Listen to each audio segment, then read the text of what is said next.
Hello all, I'm Professor Jeffrey T. Fowler, and I'd like to add a few of my own observations to this week's Future Security Imperatives Forum.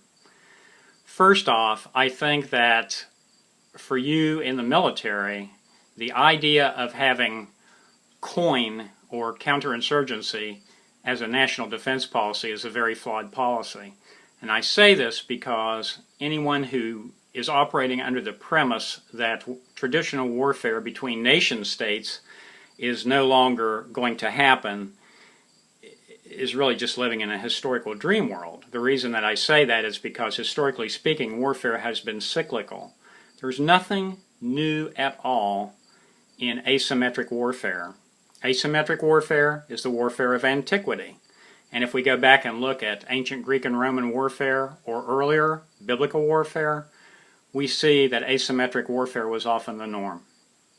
So, COIN is certainly a valid form of warfare, but it's certainly not the be-all and end-all of existence, nor do I think that we should reconfigure our national security forces to only be concerned with COIN-type operations.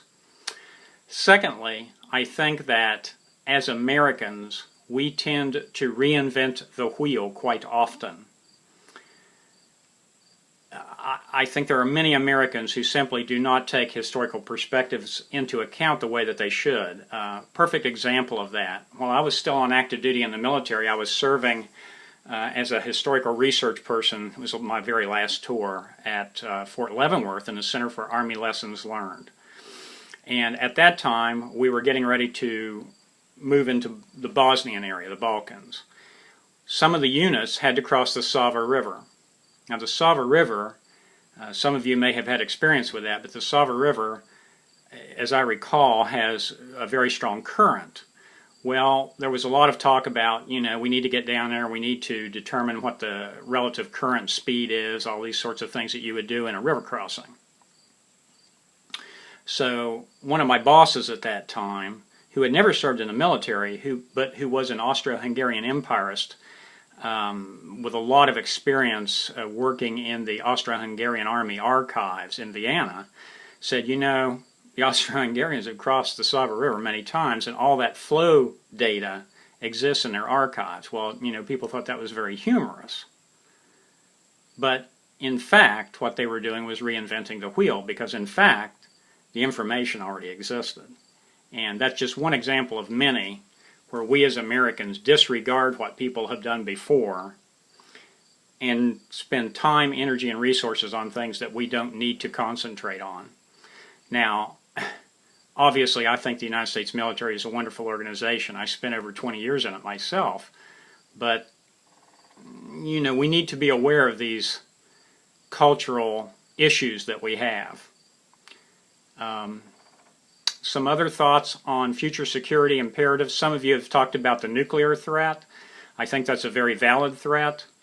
Some years ago, I presented a national presentation on Chechnya and the claims at that time from some of the Russian leadership, actually, that some nuclear weapons, small nuclear weapons, and fissionable material perhaps as well, had disappeared during the Russian withdrawal into what is now the Russian Federation at the end of the Cold War.